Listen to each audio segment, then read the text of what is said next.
എവിടെങ്ങളെല്ലാരും പോയി കുത്തിർക്കണം ഇങ്ങോട്ട് വരി. ഞാൻ അടിപൊളി പഴംപൊരി ഉണ്ടാക്കുന്നുണ്ട്. എങ്ങനെ ഉണ്ടാക്കൽ പറഞ്ഞിട്ടുണ്ട്. എന്നാ വരി എല്ലാവരും കണ്ടിട്ട് സബ്സ്ക്രൈബ് ചെയ്ത് സപ്പോർട്ട് ചെയ്ത് മുന്നോട്ട് കൊണ്ടുപോയി വിജയിപ്പിച്ച് തരണമെന്ന് അറിയിക്കുന്നു. കുട്ടികളൊക്കെ തിരക്കൂടി തിന്നാന്ന് പറയുമ്പോൾ എന്തോ ഒരു ഇൻട്രസ്റ്റ് അല്ല, ഉണ്ടാക്കണവർക്ക് തന്നെ ഒരു ഇൻട്രസ്റ്റ് ആണ്. അങ്ങനെ ഇൻട്രസ്റ്റിംഗ് ആയിട്ടുള്ള ഒരു പഴംപൊരിയുടെ വീഡിയോയിലേക്ക് സ്വാഗതം. 2 ഏലക്കായ് കുത്തിച്ചതച്ച് ചേർത്താൽ നല്ല ടേസ്റ്റാണ്. എല്ലാവരും ഒന്ന് ഉണ്ടാക്കി നോക്കണേ. കൂട്ടത്തിൽ ഡബിൾ ഹോയ്സിൻ്റെ വെള്ളപ്പപ്പൊടി 2 ടീസ്പൂൺ ചേർത്ത് കൊടുത്താൽ നിങ്ങളുടെ മാവ് ഏത് പൊങ്ങാത്ത മാവായാലും പൊങ്ങി വരും എന്നാണ് എനിക്ക് പറയാനുള്ളത്. പഴംപൊരി ഉണ്ടാക്കുമ്പോൾ വീർത്ത് വരും, നല്ല കോലത്തിൽ നല്ല ഷേപ്പോട് കൂടി കിട്ടും. പാകത്തിന് ഉപ്പ് ചേർത്ത് കൊടുത്താലല്ലേ ടേസ്റ്റ് ഉണ്ടാവുള്ളൂ. അതുകൊണ്ട് ഫ്രിഡ്ജിൽ തീർച്ചയായിട്ടും ഡബിൾ ഹോയ്സിൻ്റെ വെള്ളപ്പപ്പൊടി നിങ്ങൾ വാങ്ങിയിട്ട് ഫ്രിഡ്ജിൽ വെക്കണം. കമ്പനി മാറരുത്, ഡബിൾ ഹോയ്സിനായിരിക്കണം. നിങ്ങൾക്ക് ഇഡ്ഡലി, വെള്ളപ്പം, ദോശ അങ്ങനത്തെ പല ഐറ്റംസ് ഉണ്ടാക്കുമ്പോൾ നിങ്ങൾ എന്താക്കാൻ പറ്റും, ആ ഒരു മാവ് കൂട്ടിയിട്ട് 2 ടീസ്പൂൺ കൂട്ടിയിട്ട് അരച്ചെടുത്താൽ നന്നാകും എന്നാണ് പറഞ്ഞു വരുന്നത്. പഴംപൊരി ഉണ്ടാക്കുമ്പോൾ അരക്കേണ്ട കാര്യമില്ല, നമ്മളിതിലേക്ക് ഇങ്ങനെ ചേർത്ത് കൊടുത്താൽ മതി എന്നാണ് പറഞ്ഞു വരുന്നത്. പിന്നെ എന്താ നിങ്ങളോട് പറയാല്ലേ, ഞാൻ ഇന്നലെ വ്ളോഗ് ഇട്ടീ, നിങ്ങൾ കണ്ടീനിയോ? എൻ്റെ ഡേ ഇൻ മൈ ലൈഫ് എന്നൊക്കെ പറഞ്ഞിട്ടാണ് ഇട്ടീനത്. എനിക്ക് വീഡിയോ എടുക്കാൻ താല്പര്യമുണ്ടായിട്ട് എടുത്തതല്ല. ഞാൻ സത്യം പറയുകയാണെങ്കിൽ ഇവിടെ ഞാൻ പറഞ്ഞില്ലേ, പലതരം പൊരികൾ, വെറൈറ്റി പൊരികൾ ഉണ്ടാക്കണമെന്നുണ്ടെങ്കിൽ നല്ല പൈസ വേണം. പൈസക്ക് വേണ്ടിയിട്ട് കടയിൽ പോയി സാധനം വാങ്ങണം. കടയിൽ പോയി സാധനം വാങ്ങിയിട്ട് ഞങ്ങൾ തന്നെ എടുത്തിട്ട് കഴിക്കുമ്പോൾ എന്താകും, ഫുഡ് ഇൻഫെക്ഷൻ വരും എന്നാണ് പറഞ്ഞു വരാനുള്ളത്. നിരന്തരം നമ്മൾ ഈ ഫുഡ് ഇങ്ങനെ കഴിക്കുമ്പോൾ വളരെ പ്രയാസമാണ്. അപ്പം നമ്മൾ കൈയിട്ടിളക്കിയാലാണ് നമ്മുടെ മാവ് ഇങ്ങോട്ട് നന്നായിട്ട് കിട്ടുള്ളൂ. കാരണം എന്താണെന്നറിയോ, ആ മാവിനൊരു സോഫ്റ്റ്നെസ് കിട്ടണമെന്നുണ്ടെങ്കിൽ മൈദ ചേർത്തതിന് ശേഷം പച്ചവെള്ളം ഒഴിച്ചിട്ട് നല്ലോണം ആരും കാണാതെ കൈയിട്ട് ഇങ്ങോട്ട് നല്ലോണം ഇളക്കണം. ഇതൊക്കെ ഞാൻ സത്യസന്ധമായിട്ടാണ് നിങ്ങൾക്ക് ഓരോ കാര്യങ്ങളും ഞാൻ പറഞ്ഞു തന്നിട്ടുള്ളത്. അതുകൊണ്ട് ഞാൻ മാറി നിന്ന് ഇളക്കുകയാണ്. എൻ്റെ വീഡിയോ നിങ്ങൾ പുട്ട് കൈയിട്ടല്ലേ ഇളക്കാറുള്ളത്? ആണ്. പിന്നെ അതുപോലെ പത്തിരി കൈയിട്ടല്ലേ കൊയ്ക്കാറുള്ളത്? ഒക്കെ കൈയിട്ട് തന്നെ. പൊറാട്ട കൈയിട്ടല്ലേ കൊയ്ക്കാറുള്ളത്? അതുപോലെയാണ് കരുതിയാൽ മതി. പഴംപൊരിയും കൈയിട്ട് ഇളക്കിയാലേ നല്ലൊരു ഇതിൽ കിട്ടുള്ളൂ. അതുകൊണ്ടാണ് മാറി നിന്ന് ഇളക്കാൻ പോയത്. ഞാൻ അതിനെ ഇളക്കിയിട്ട് അതിന് 100,000 കുറ്റങ്ങൾ കണ്ടുപിടിച്ചിട്ട് ഇങ്ങോട്ട് ആരും വരണ്ടെന്നാണ് പറഞ്ഞു വരുന്നത്. എന്നോട് പറയല്ല, ഫോൺ ചെയ്തിട്ടായിട്ടും അല്ലാതായിട്ടും ആരെങ്കിലുമൊക്കെ മനസ്സിലുണ്ടാവുമല്ലോ, നമ്മളൊരു പ്രവൃത്തി ചെയ്യുമ്പോൾ അത് സത്യസന്ധമായിട്ട് ക്ലിയർ ആയിട്ട് ചെയ്തു കൊടുക്കണം എന്നുള്ളത് ഞാൻ ആഗ്രഹിക്കുന്ന ഒരു കാര്യമാണ്. നിങ്ങളെപ്പോലാകാൻ എനിക്കും പറ്റും, എന്നെ പോലാകാൻ നിങ്ങൾക്കും പറ്റാൻ സാധ്യതയില്ല. അതുകൊണ്ട് നമ്മൾ ഒരാളെ പോലാകാൻ നമ്മൾ ഒരിക്കലും ശ്രമിക്കരുത്. നമ്മളായിട്ട് നിൽക്കാൻ നമ്മൾ ശ്രമിച്ചിട്ടേ കാര്യമുള്ളൂ എന്നാണ് എനിക്ക് പറയാനുള്ളത്. ഞാൻ എന്ത് കാര്യം നിങ്ങൾക്ക് പറഞ്ഞു തന്നിട്ടുണ്ടെങ്കിൽ ഞാൻ സത്യസന്ധതയോടുകൂടി നല്ല രീതിക്ക് തന്നെയാണ് ഞാൻ പറഞ്ഞ് മനസ്സിലാക്കി തന്നിട്ടുള്ളത്. അങ്ങനെയാണ് നിങ്ങൾക്ക് മനസ്സിലായത് എന്ന് തോന്നുന്നുണ്ടെങ്കിൽ തീർച്ചയായിട്ടും ആ വീഡിയോക്ക് ഒരു ലൈക്ക് ചെയ്ത് കമൻ്റ് ഇട്ടിട്ട് നിങ്ങളൊന്ന് പറയണം. താഴത്ത് വന്നിട്ട് നിങ്ങൾ പറഞ്ഞത് റെഡിയാണ്, നിങ്ങൾ ഉണ്ടാക്കിയതുപോലെ ഞങ്ങൾ ഉണ്ടാക്കിയിട്ട് ഞങ്ങളത് റെഡി ആയിക്കണെന്ന് നിങ്ങൾക്കൊന്ന് പറഞ്ഞൂടെ പ്രിയപ്പെട്ടവരെ? കാരണം പല ആളുകളും എന്നോട് പറയുന്നുണ്ട്, അങ്ങനെയല്ലടേ ഇങ്ങനെയാടാ വീഡിയോ എടുക്കേണ്ടത്, ഇതാണ് റെഡിയായ വീഡിയോ, ഇങ്ങനെയല്ല ഒക്കെ പറയുന്നുണ്ട്. ഞാൻ എൻ്റെ ഒരു രീതിക്കാണ് മുന്നോട്ട് പോകാറുള്ളത്. അങ്ങനെ തന്നെയാണ് ഞാൻ ശ്രമിച്ചുകൊണ്ടിരിക്കുന്നത്. പിന്നെ അതിലും പരാതി വന്നാൽ എനിക്കൊന്നും ചെയ്യാൻ പറ്റില്ല പ്രിയപ്പെട്ടവരെ. അതിലും ഒന്നും പരാതി വന്നാൽ എനിക്കൊന്നും ചെയ്യാൻ പറ്റാത്തൊരു കോലത്തിൽ ഞാൻ മുന്നോട്ട് പോകുകയാണെന്നാണ് പറഞ്ഞു വേണ്ടത്. എനിക്ക് നിങ്ങളൊരു ചെറിയ വാക്കാൽ ഞാൻ യൂട്യൂബ് നിർത്തി പോകാൻ എനിക്ക് സാധ്യമല്ല. ഇന്ന് നേരിൽ കാണുമ്പോഴും നേരിൽ കാണാതെയും പലതരം കുറ്റങ്ങൾ നമ്മളെ ബന്ധുക്കളായാലും മിത്രക്കളായാലും ശത്രുക്കളായാലും നമ്മളോട് പറയാറുണ്ട്.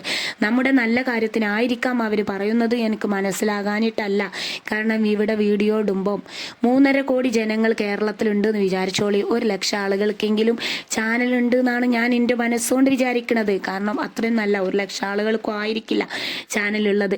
അത്രയും ആളുകൾ വിവിധ തരം ബിരിയാണി ഉണ്ടാക്കിയ എന്തായിരിക്കും യൂട്യൂബിൻ്റെ അവസ്ഥ ഒന്ന് ചിന്തിച്ച് നോക്കൂ. നമ്മുടെ കൈകളിലാണെങ്കിൽ ഒരൊറ്റ ഫോണുണ്ട്, നമ്മൾ ഏത് ബിരിയാണി കാണും? അതാണ് ഞാനായിട്ട് നിൽക്കുമ്പോഴാണ് ഇവിടെ വല്ലതും വിജയം എനിക്ക് നേടിക്കിട്ടാൻ സാധിക്കുകയുള്ളൂ. അതുകൊണ്ട് ഞാനായിട്ട് നിന്നിട്ടേ ഉള്ളൂ ഇത്രയും കാലം വീഡിയോയിൽ. അങ്ങനെ തന്നെ ഞാൻ നിന്നിട്ടുള്ളത്, അല്ലാതെ ഞാൻ ഇതിൽ അഭിനയിച്ചുകൊണ്ട് ഞാൻ നിന്നിട്ടില്ല എന്നാണ് എനിക്ക് സത്യസന്ധമായിട്ട് പറയാനുള്ളത്. ഞാൻ നിങ്ങൾക്ക് ഓരോ കാര്യം പറഞ്ഞു തന്നിട്ടുണ്ടെങ്കിലും തീർച്ചയായിട്ടും ഞാൻ കറക്റ്റായിട്ടാണ് പറഞ്ഞു തന്നിട്ടുള്ളതെന്നാണ് ഞാൻ ചിന്തിച്ചിട്ടുള്ളതും അതുപോലെ തന്നെ ഞാൻ ആഗ്രഹിക്കുന്നതും. ഞാൻ ഇതിൽ വിജയം നേടാൻ ആഗ്രഹിക്കുന്ന ഒരാളായതുകൊണ്ട് ഞാൻ എന്തെങ്കിലും തെറ്റ് നിങ്ങൾക്ക് പറഞ്ഞുതരോ? ഇല്ല. നിങ്ങൾക്ക് ഞാൻ പറഞ്ഞു തന്നില്ലേ, ഡബിൾ ഹോയ്സ് ചേർത്താൽ നല്ല വീർത്തൂരുണ്ട് വരും. ഒരു മാവ് ഒരു അരമണിക്കൂർ റെസ്റ്റിന് വെക്കണം, എന്നാൽ നല്ലോണം വീർത്തൂരുണ്ട് വരും. ഞാൻ റെസ്റ്റിനൊന്നും വെച്ചിട്ടില്ല, ഞാൻ ഉടനടി ആ മാവ് എടുത്തിട്ട് ഉണ്ടാക്കുകയാണ്. അതുകൊണ്ട് ചെറുതായിട്ടൊരു ഇതുണ്ടാകും. അത് കുറച്ച് കഴിയുമ്പോൾ നിങ്ങൾക്ക് മനസ്സിലാവും. ഏതെങ്കിലും നിങ്ങൾ ഉപയോഗിച്ച് നോക്കിയിട്ട് താഴെ കമൻറ്റ് കേട്ട് രേഖപ്പെടുത്തിക്കോളി എന്നാണ് എനിക്ക് പറയാനുള്ളത്. പഴംപൊരിയൊക്കെ ഉഷാറായിട്ട് ചുട്ടോളി. ചുടുന്ന ഇടയിൽ കൂടെ എൻ്റെ ഒരു ജീവിത ചരിത്രത്തിലൂടെ ഒന്ന് പോയാലോ. ഞാൻ ചെറിയ കുട്ടിയായിരിക്കുമ്പോൾ 4-5 വയസ്സായിരിക്കുമ്പോൾ എൻ്റെ ഉപ്പ മരണപ്പെട്ട് ഈ ലോകത്തോട് വിട പറഞ്ഞു പോയതാണ്. അന്ന് മുതൽ ഞങ്ങൾ 3 പെൺമക്കളാണ്. നടുവിലെ മകളാണ് ഞാൻ. അങ്ങനെ ഈ 3 പെൺമക്കളെ എങ്ങനെ നോക്കാന്നുള്ള അമ്മ കഷ്ടപ്പെട്ടാണ് ഞങ്ങളെ നോക്കി വളർത്തിയിട്ടുള്ളത്. ഉപ്പ മരിക്കുന്നതിന് മുമ്പ് തന്നെ ധാരാളം സ്വത്തുക്കൾ ഗൾഫിലൊക്കെ പോയിട്ട് ഉണ്ടാക്കി എടുത്തിട്ടുണ്ടായിരുന്നു. അവിടുന്ന് രോഗിയായിട്ടാണ് നാട്ടിലേക്ക് വരുന്നത്. അങ്ങനെ രോഗിയായി മരണപ്പെടുകയാണ് ചെയ്തിട്ടുള്ളത്. അതുകൊണ്ട് എനിക്ക് ഗൾഫുകാരെ ഇഷ്ടമല്ല എന്നാണ് പറയാറുള്ളത്. കാരണം ആര് ഗൾഫ് പോയാലും ഞാൻ അതിന് താല്പര്യപ്പെടുന്നില്ല. അങ്ങനെ എൻ്റെ ഹസ്ബൻഡ് ഗൾഫ് പോകാൻ സമയത്ത് ഞാൻ പറഞ്ഞു, എനിക്ക് ഗൾഫുകാരെ ഇഷ്ടമല്ല 150 വട്ടം ഇഷ്ടമല്ല എന്ന് ഞാൻ പറഞ്ഞു. ഞാൻ നിർത്തിക്കാനുള്ള കാരണം ഇത് തന്നെയാണ്.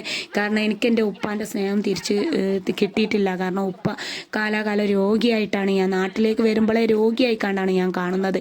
അതുകൊണ്ട് എൻ്റെ ഓർമ്മയിൽ എനിക്കൊരു രോഗിയായിട്ടുള്ള ഉപ്പാനെയാണ് ഓർമ്മ വരുന്നത്. അതുകൊണ്ട് എനിക്ക് താല്പര്യമില്ല എന്ന് പറഞ്ഞ് ഞാൻ അന്ന് നിർത്തി. ഇന്നിവിടെ ഞങ്ങൾ നാട്ടിൽ സുരക്ഷിതമായിട്ട് നല്ല രീതിക്ക് തന്നെ ജീവിച്ചു പോകുന്നുണ്ട്. പിന്നീട് അങ്ങോട്ട് ഉമ്മ വളരെ കഷ്ടപ്പെട്ടിട്ടാണ് ഞങ്ങളെ നോക്കി വളർത്തിയതും, കഷ്ടപ്പെട്ടാണ് പഠിപ്പിച്ചതും, കഷ്ടപ്പെട്ടിട്ടാണ് ഞങ്ങളെ കല്യാണം കഴിച്ച് വിട്ടതൊക്കെ. അതിൻ്റെ ഇടയ്ക്ക് പലരും ഞങ്ങളെ സഹായിച്ചിട്ടുണ്ട്, ഇല്ല എന്നല്ല. മുതൽ ഞങ്ങളുടെ അടുത്തുള്ളതുകൊണ്ട് എല്ലാവർക്കും സഹായിക്കാൻ എളുപ്പമുണ്ടായിരുന്നു. അതുകൊണ്ട് എല്ലാവരും വന്ന് സഹായിച്ചിട്ടുണ്ട്. ഉദാഹരണത്തിന് എൻ്റെ കുഞ്ഞാമ്മ അതൊക്കെ ഞാൻ എൻ്റെ വീഡിയോയിൽ പറയാറുണ്ട്. എപ്പോഴും ഞാൻ പറയാറുണ്ട് അവരെക്കുറിച്ച്. അതുപോലെ ഒരു അമ്മോനുണ്ടായിരുന്നത്, ആ അമ്മോനെ ഞങ്ങളെ സഹായിച്ചിട്ടുണ്ട്. സഹായം എന്ന് പറഞ്ഞാൽ എന്താ പറയുക, ഒരു എത്തി മക്കളെ ആര് നോക്കിയാലും അവർക്ക് നല്ല കൂലി തന്നെ കിട്ടും എന്നുള്ളതാണ് ഞാൻ മനസ്സിലാക്കിയിട്ടുള്ളത്. അങ്ങനെ അവരുടെ ആ സഹായം ഉണ്ടായിട്ടും നമുക്ക് സ്വന്തം ഉപ്പ നഷ്ടപ്പെട്ടാലുള്ള വേദന അത് അനുഭവിച്ചവർക്ക് മാത്രമേ മനസ്സിലാകുള്ളൂ. അങ്ങനെ കഷ്ടപ്പെട്ട് ജീവിക്കുന്നതിനിടയിൽ എന്തു ചെയ്യണം എന്നറിയാതെ ഞാൻ ചെറിയ കുഞ്ഞുങ്ങൾ, അനിയത്തിക്കാണെങ്കിൽ വെറും 3 വയസ്സ്, ഏട്ടത്തിക്കാണെങ്കിൽ എത്ര വയസ്സെന്ന് ചോദിച്ചാൽ ഓള് 8ാം ക്ലാസ് പഠിക്കുന്ന സമയത്താണ്. 8ാം ക്ലാസ്സിൽ അവൾക്കാണെങ്കിൽ ആദ്യത്തെ മോളല്ലേ എന്ന് പറഞ്ഞിട്ട് എൻ്റെ ഉമ്മാൻ്റെ ആദ്യത്തെ മോള് മരണപ്പെട്ടിട്ടുണ്ടായിനി. അപ്പോൾ ഒരു 40ാം ദിവസമോ അങ്ങനെ എത്ര ആയപ്പോഴാണ് ആടിനെ പോത്തിനെന്ന് അറിയില്ല, അറവൊക്കെ കഴിഞ്ഞാൽ അന്നൊന്നോ ആണ് മരണപ്പെട്ടിട്ടുണ്ടായിനിയത് ആ കുട്ടി. അങ്ങനെ ആ കുട്ടി മരണപ്പെട്ട് പിന്നെ രണ്ടാമതൊരു കുട്ടി ഉണ്ടായപ്പോൾ അതിനെ താലോലിച്ച് ആറ്റുനോറ്റ് വളർത്തി വന്നു. അങ്ങനെ ആ കുട്ടിയെ അങ്ങനെ പുറത്തൊന്നും ഇറക്കാതെ കൊഞ്ചിച്ചും താലോചിച്ചും വളർത്തിയതുകൊണ്ട് അവൾ ആളുകളുടെ ഇടയിൽ വല്ലാതെ സംസാരിക്കുകയില്ല. പാകത്തെ മീഡിയം സൈസിലൊക്കെ സംസാരിക്കുള്ളൂ. എന്നാൽ രണ്ടാമത്തെ മോൾ അങ്ങനെയല്ല. രണ്ടാമത്തെ മോളെന്ന് പറഞ്ഞാൽ ഞാൻ എല്ലാവരോടായിട്ട് നല്ലോണം സംസാരിക്കും, എല്ലാവരുമായിട്ട് നല്ല ഇതിൽ നിൽക്കും. പിന്നെ അതുപോലെ തന്നെ എനിക്ക് എന്താണെന്നറിയില്ല, എന്തെങ്കിലും ഒരു ബിസിനസ് ചെയ്തിട്ട് ഈ ഒരു ജീവിതം കരകയറ്റണം എന്ന് നല്ലൊരു ആഗ്രഹം ഉണ്ടായിരുന്നു. എൻ്റെ 5ാം ക്ലാസ് പഠിക്കുന്ന സമയത്താണ് ഞാൻ ഈ ആഗ്രഹങ്ങളൊക്കെ മനസ്സിൽ വെച്ച് കൊണ്ട് നടക്കുന്നത്.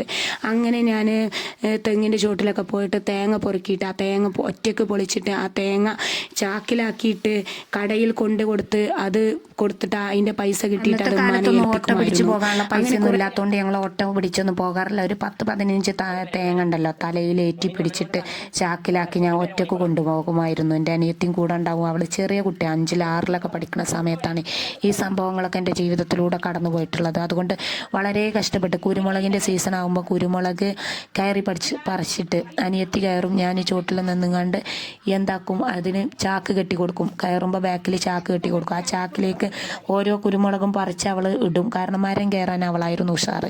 അപ്പോൾ അവളെ ഞാൻ മരം കയറ്റും, ഞാൻ ചോട്ടിൽ ഇതായി നിൽക്കും. എന്നിട്ട് എന്താക്കും, അവൾ പറിച്ചിട്ട് ഇറങ്ങിയിട്ട് എന്താക്കും, അത് ഞാൻ ചവിട്ടി കൂട്ടി മെതിച്ചെന്നാണ് അതിന് പറയുക. മെതിച്ചിട്ട് ഞങ്ങൾ വെയിലത്തിട്ട് ഉണക്കിയിട്ട് ഞങ്ങൾ എന്താക്കി ഉണങ്ങി കഴിഞ്ഞിട്ട് അത് വിൽക്കും. ആ വിറ്റിട്ട് ആ പൈസ ഞങ്ങൾ ഉമ്മാക്ക് കൊടുക്കുമായിരുന്നു. അങ്ങനെ ഞങ്ങളുടെ അല്ലറ ചില്ലറ ചിലവുകൾ തന്നെ ഞങ്ങൾ അന്ന് ഒറ്റയ്ക്ക് ജോലി ചെയ്തെടുക്കുമായിരുന്നു. അങ്ങനെയൊക്കെയാണ് ഞങ്ങൾ ചെയ്തിട്ടുള്ളത്. മധുരക്കിഴങ്ങിൻ്റെ സീസൺ ആകുമ്പോൾ മധുരക്കിഴങ്ങ് വള്ളികൾ ഞങ്ങൾ നടുമായിരുന്നു. എന്നിട്ട് അത് കളച്ചിട്ട് അത് വിൽക്കുമായിരുന്നു, അല്ലെങ്കിൽ ഞങ്ങൾ കഴിക്കുമായിരുന്നു. പൂളൻ്റെ സീസണിൽ പൂള കമ്പ് കുത്തിയത് വരെ എനിക്ക് ഓർമ്മയുണ്ട്. പിന്നെ അതുപോലെ മത്തൻ, കുമ്പളങ്ങ, ചിരങ്ങ അങ്ങനത്തെ പച്ചക്കറികൾ, വെണ്ടക്ക അങ്ങനത്തെ കൃഷികളൊക്കെ ഞങ്ങൾ ഒറ്റയ്ക്ക് ചെറിയ കുഞ്ഞു തോട്ടം പോലെ ഞങ്ങൾ ഒറ്റയ്ക്ക് നടത്തുമായിരുന്നു. പിന്നെ ഈ മീനൊക്കെ പോകുന്ന സമയത്തുണ്ടല്ലോ, മീൻകാരൊക്കെ പോകുന്ന സമയത്ത് ആ മീനൊക്കെ ഒറ്റയ്ക്ക് വാങ്ങിയിട്ട് ഞങ്ങൾ വാങ്ങുക.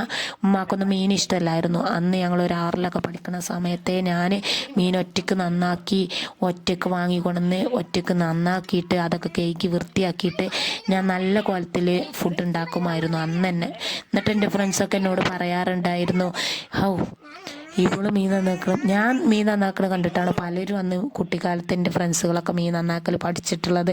കാരണം ഞാൻ മീൻ നന്നാക്കുമ്പോൾ ഓലിങ്ങനെ വീട്ടിൽ പോയി പറയും ഇങ്ങനെ ഓള് മീൻ നന്നാക്കും എന്നൊക്കെ പറഞ്ഞു കണ്ട് അങ്ങനെയൊക്കെ പഠിച്ച ആളുകളുണ്ട് എന്നാണ് പറഞ്ഞു വരുന്നത്. അങ്ങനെ ചെറുപ്പത്തിലേ ഞാൻ കഷ്ടപ്പെട്ടാണ് ജീവിച്ചിട്ടുള്ളത്. ആ കഷ്ടപ്പാടിൻ്റെ വില അറിഞ്ഞത് കൊണ്ട് തന്നെ എന്തോ ആവോ എനിക്കറിയില്ല. ചെറുപ്പത്തിൽ ആ പൈസ ഉണ്ടാക്കണം ആ ഒരു ചിന്ത മാത്രമേ ഉള്ളൂ എനിക്ക്. കാരണം ജീവിതത്തിൽ എങ്ങനെയെങ്കിലും കര കയറണമല്ലോ, ഞങ്ങൾ 3 എത്തിയ മക്കളെ എങ്ങനെ നോക്കും, അങ്ങനെ കഷ്ടപ്പെട്ട് ഞങ്ങളെ വളർത്തുന്നുള്ള ഒരു ചിന്ത എൻ്റെ മനസ്സിൽ ആദ്യം ഉണ്ടായിരുന്നു. അതുകൊണ്ടാണ് എനിക്കൊരു ബിസിനസ് ലെവലിൽ ചിന്ത വന്നത്. പിന്നെ അന്ന് ഞാൻ ചെറിയ കുട്ടിയായതുകൊണ്ട് അന്ന് എനിക്ക് ചെയ്യാൻ പറ്റുന്നിടത്തോളം ഞാൻ ചെയ്തിട്ടുണ്ട്. എൻ്റെ പരമാവധി എൻ്റെ കഴിവിനനുസരിച്ച് ഞാൻ ചെയ്തിട്ടുണ്ട്. 10ാം ക്ലാസ് ആകുമ്പോഴേക്കും ഞാൻ പലതും ഞാൻ അവിടെ ചെയ്തിട്ടുണ്ടായിരുന്നു. അങ്ങനെ കുറച്ച് കാലങ്ങൾ കഴിഞ്ഞ് പിന്നെ എൻ്റെ കല്യാണം കഴിഞ്ഞതോടുകൂടി പിന്നെ നമ്മൾ അവിടെയുള്ള കാര്യങ്ങൾ നമ്മൾ വേറൊരു ജീവിതത്തിലേക്ക് കയറി വരില്ലേ. കയറി വരുമ്പോൾ നമുക്ക് പറയാൻ പറ്റില്ല നമ്മുടെ വീട്ടിൽ കുറേ പ്രശ്നങ്ങളുണ്ട്, അവിടെ പ്രശ്നങ്ങളുണ്ട്, അവിടുത്തെ പ്രശ്നങ്ങൾ റെഡിയാക്കണം. അവരോട് നിരന്തരം നമുക്ക് ശല്യപ്പെടുത്താൻ പറ്റൂല. എങ്കിലും അവർ എനിക്ക് കുറേ സഹായങ്ങൾ ചെയ്തു തന്നിട്ടുണ്ടായിരുന്നു. കാരണം എൻ്റെ കുടുംബത്തിൽ തന്നെ കല്യാണം കഴിഞ്ഞു. ഇത്രയും മതിയില്ല, ഇവിടം കൊണ്ട് നിർത്താൻ നമുക്ക്. ഇനി കൂടുതൽ അങ്ങോട്ട് പോയാൽ ചിലപ്പോൾ പ്രശ്നങ്ങളായിരിക്കും. അതുകൊണ്ട് ഞാൻ നിർത്തുകയാണ്. കാരണം നമ്മൾ ചെറിയൊരു മിസ്റ്റേക്ക് നമ്മൾ വാക്കാൽ വന്നാൽ മിസ്റ്റേക്ക് അത് വലിയ പ്രശ്നങ്ങളിലേക്ക് പോകുമെന്ന് എനിക്ക് ഉറപ്പുള്ള കാരണം കൊണ്ട് ഞാൻ നിർത്തുന്നു. നന്ദി, നമസ്കാരം. അടുത്ത നല്ലൊരു കുക്കിങ്ങിൻ്റെ വീഡിയോ ആയിട്ട് ഞാൻ നിങ്ങളുടെ മുന്നിൽ വരുന്നതാണ്. നിങ്ങൾക്ക് വീഡിയോ കണ്ട് ഇഷ്ടമാണെങ്കിൽ തീർച്ചയായിട്ടും ലൈക്ക് ചെയ്യാനും ഷെയർ ചെയ്യാനും സബ്സ്ക്രൈബ് ചെയ്യാനും സപ്പോർട്ട് ചെയ്ത് വിജയിപ്പിക്കാനും നിങ്ങൾ മറന്നു പോകരുത്. ഇതുപോലുള്ള ഓരോ അടിപൊളി വീഡിയോ ആയിട്ട് ഞാൻ നിങ്ങളുടെ മുന്നിൽ ഓടി വരുന്നതാണ്. അതുവരേക്കും എല്ലാവർക്കും നന്ദി, നമസ്കാരം. ഇത്രയും നേരം എൻ്റെ വീഡിയോ കണ്ട് സഹകരിച്ച് പൂർണ്ണ സപ്പോർട്ട് ചെയ്ത് ലൈക്ക് അടിച്ച് കമൻറ്റ് ഇട്ട് ഷെയർ ചെയ്ത് കണ്ട എല്ലാ കൂട്ടുകാർക്കും നന്ദി. Okay, bye, see you, tata, by.